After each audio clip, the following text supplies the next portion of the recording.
Hey everyone, it's Reed. And got another little talking video today. Yeah, I'm gonna get back onto building stuff, doing things like that. Just working on catching up on the editing, getting all the things there. We got solar, I got lithium batteries, I've got a whole bunch of stuff. We're gonna make battery packs. I got things to put together for solar, showing how we can do a quick, hey, you need stuff to run, get things moving around thing going. Gonna get all that together. Hopefully a bunch of it's gonna come out this week. Just ran into some issues on the editing, particularly some spots that I have to refilm because I looked at it and I was like, if anyone looks at this, they're gonna have no idea what in the world I was doing because there's not enough detail. I gotta get another camera in there and I gotta refilm what I was doing with my hands and the wires. It made no sense.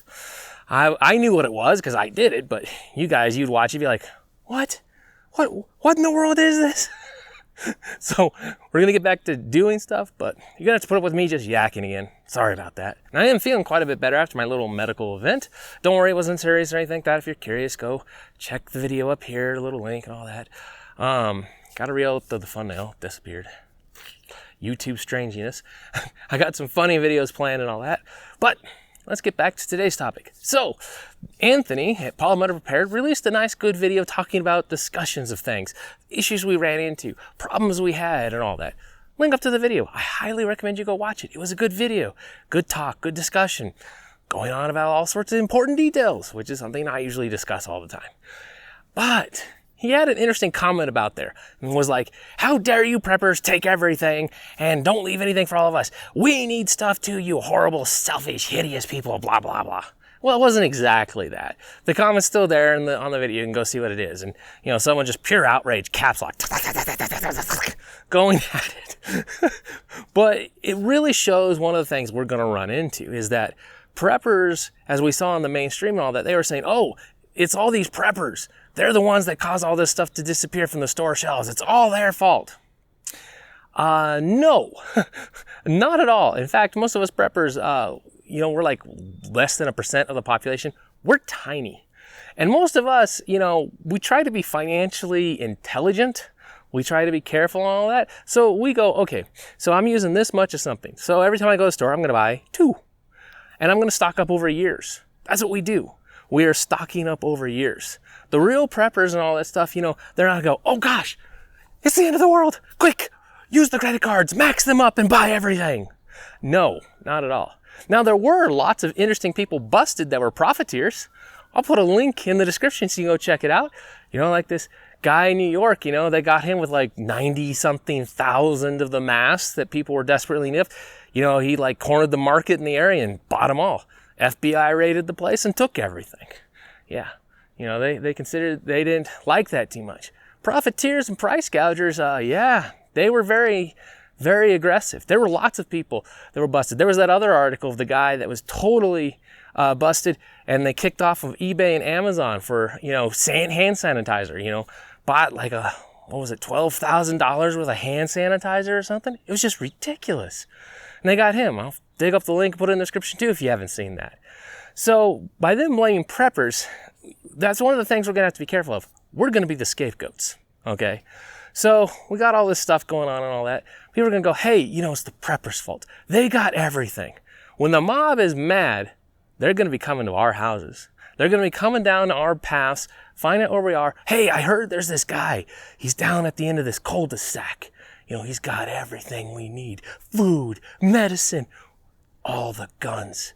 We gotta get him, man. And they be coming right for you.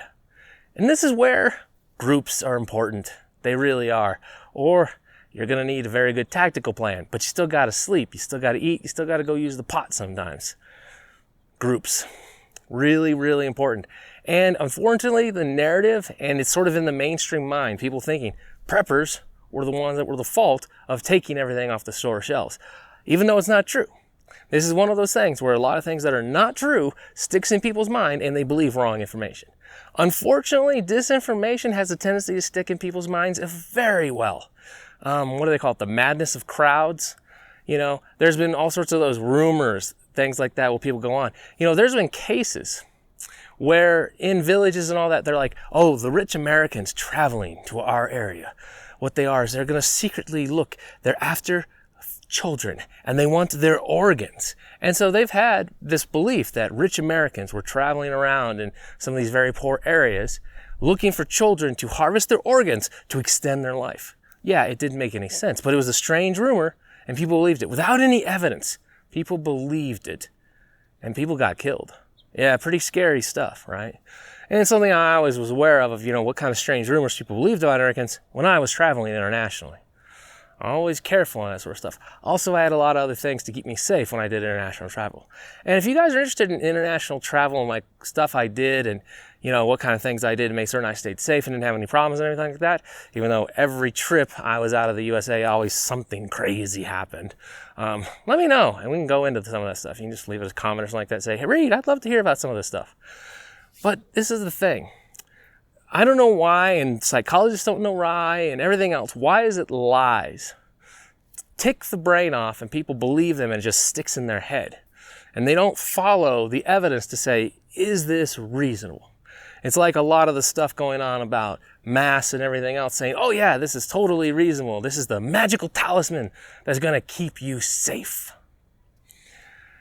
There ain't enough pieces here to say that. And also it seems to me like it's, part of the government saying, well, we got to do something, man. Tell them this. It'll look like we're doing something. Good politics, right? Yeah, let's stay off that rant. But this is a big issue we're going to face. There's going to be a lot of people saying preppers are the source of our problems. Preppers did this. Preppers did that. They're hoarding everything. They took it all from us. Yeah. So we got the second wave coming. And yeah, I'm pretty certain a second wave's coming. We'll go into detail and deep on that later. But so this winter, things are going to get probably locked down again, all that. And say it goes ugly. Say they decide, we got a major financial uncertainty develop. And then dollar's not wanted so much. We start seeing hyperinflation. Cost of everything explodes. People can't get stuff. Government can't give money out to give stuff away. Stuff isn't available. Stuff isn't coming in. A lot of stuff from the trade of the U.S. because people don't want the dollar. Everyone's financially worried, right? Possible, right? So everyone's freaked out, going crazy. They're looking for stuff. And then they decide, you know what? These preppers have it. These preppers have what we need. And so the mobs show up and they're screaming at their city councils. They're screaming at their mayor saying, hey, it's not fair that these bastards, these horrible people out there put all this stuff away, that they have it all and we have nothing. It's not fair. And suddenly preppers are now the new 1%ers. The people that have the stuff that everyone else wants.